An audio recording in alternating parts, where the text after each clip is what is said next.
कन्हैया जी भगवान श्री कृष्ण का अवतार धरती पर बहुत ही महान उद्देश्य से हुआ था।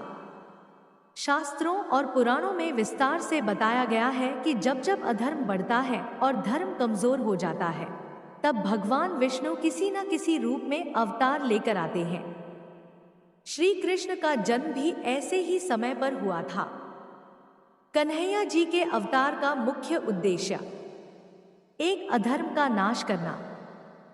पृथ्वी माता ने देवताओं से प्रार्थना की थी कि धरती पर अत्याचार और अधर्म बढ़ गया है।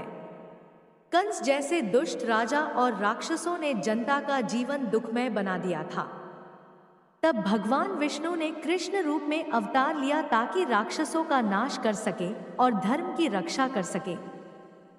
दो धर्म की स्थापना करना।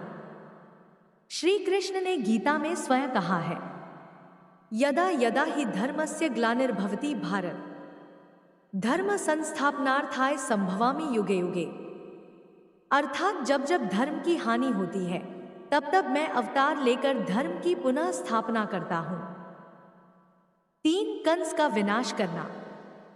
कन्हैया जी का जन्म विशेष रूप से कंस का अंत करने के लिए हुआ था।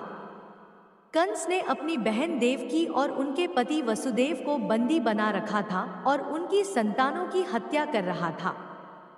8वें पुत्र के रूप में श्री कृष्ण का जन्म हुआ और उन्होंने कंस का वध करके धरती को उसके अत्याचार से मुक्त किया। 4 भक्ति और प्रेम का संदेश देना। कन्हैया जी ने गोकुल और वृंदावन में अपने बाल्यकाल से ही प्रेम, भक्ति और आनंद का अद्भुत संदेश दिया। गोपियों और गोपबालकों के साथ उनके लीलाओं ने यह सिखाया कि भगवान तक पहुंचने का सबसे सरल मार्ग प्रेम और भक्ति है। 5 गीता का उपदेश देना। महाभारत के युद्ध के समय अर्जुन को गीता का उपदेश देकर श्री कृष्ण ने पूरी मानवता को कर्म, ज्ञान और भक्ति का मार्ग दिखाया। उन्होंने यह सिखाया कि जीवन में निष्काम कर्म ही सबसे बड़ा धर्म है।